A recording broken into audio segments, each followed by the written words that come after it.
គោរពជម្រាបសួរបងប្អូនជាទីស្រឡាញ់ទាំងអស់គ្នាដែលស្រឡាញ់ខ្ញុំចូលចិត្តមើល channel YouTube និង Facebook page របស់ខ្ញុំចា៎ថ្ងៃនេះគឺការផ្សាយចូលភាសាបងប្អូនអញ្ចឹងខ្ញុំធ្វើ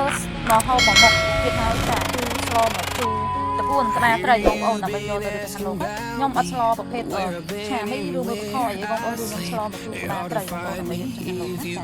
ទស្សនាទាំងអស់គ្នាពីទីស្លបងយកតាមតាក់ពីបងប្អូនពុកហើយតាក់ហ្នឹងគឺធ្វើការបងជាមួយខ្ទឹមហើយនឹងរំដេងបងប្អូនចាអូនេះខ្ញុំអត់ទាន់មានបងវ៉ាទេបងប្អូនដោយសារក្តារត្រីរបស់ខ្ញុំគឺប្រឡាក់ខ្ញុំខ្លាចបងវ៉ាទៅវានឹងប្រៃបងឡើយតាក់ពុកហ្នឹងខ្ញុំធ្វើការបងប្រហុកហើយនឹងវិជ័យបងប្អូនចាសម្រាប់វិជ័យគឺខ្ញុំដាក់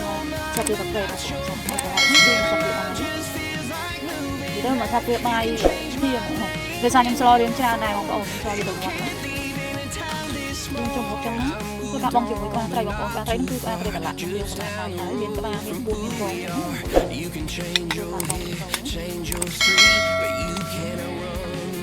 គឺទៅបងប្អូនសម្រាប់ថ្ងៃខែបុណ្យទានគឺខ្ញុំអត់ដែរទៅស្លឆានេះគឺមួយបខទៅបងប្អូនខ្ញុំ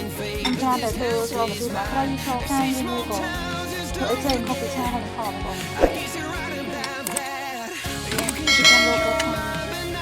ត់កើតបងវិហានខ្ញុំទៅបងអូឡើយស្លនេះឈ្មោះបងប្អូនអាចគួរមើលពីផងហើយយើងក៏តាមគឺចូលចូលយើងទៅដល់ផងហើយយើងទៀតដែរចាក់ជូនបងប្អូនសម្រាប់ស្លមកជូរយើងអត់បងស្គាល់ទេយើងបងស្គាល់គឺឆ្អាតចាបងប្អូនសម្រាប់ស្លមកជូរហ្នឹងគឺខ្ញុំឆ្លប់តាមបើបងប្អូន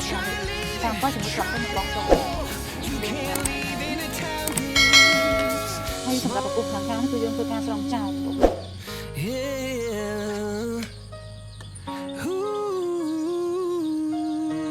មើលទៅម្ហូបខ្ញុំគឺមានអារម្មណ៍ថាសើជូរបងប្អូនអញ្ចឹងខ្ញុំមកបាច់ខ្ញុំអត់ដាក់ថាទៀតទេគឺខ្ញុំដាក់ខ្លាបងប្អូនគឺថាអំពិលខ្ញុំខ្លាបងប្អូនហើយជាប់ចក្រាមទាំងហ្នឹងអញ្ចឹងងាយស្រួលមែនទេបើអីខ្ញុំដាក់ច្រើនទេបងប្អូនចាខ្ញុំដាក់តែ4ចាខ្ញុំគឺអូខេហើយចាំបងប្អូននេះបងប្អូនសម្រាប់ខ្ញុំជួបអាត្រីខ្ញុំហ្នឹងគឺខ្ញុំនិយាយតពួនមួយបងប្អូនដោយសារឃើញតពួនបងប្អូនណានៅកលឹមមួយថ្ងៃហ្នឹងគឺថាតពួនជ័យល្អមែនទេចាជ័យហ្មង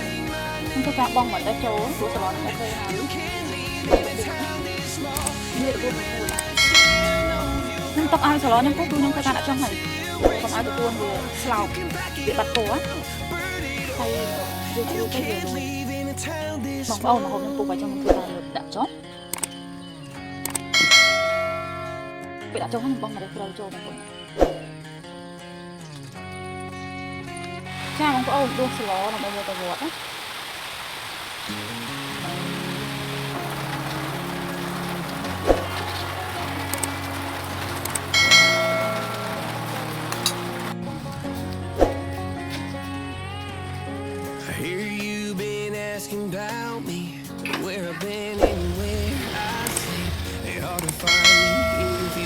បងប្អូនធ្វើការរាប់បាតទាំងអស់គ្នាជូនបងប្អូនទាំងអស់គ្នាបងប្អូនបាត់បងស្មើគ្នាអ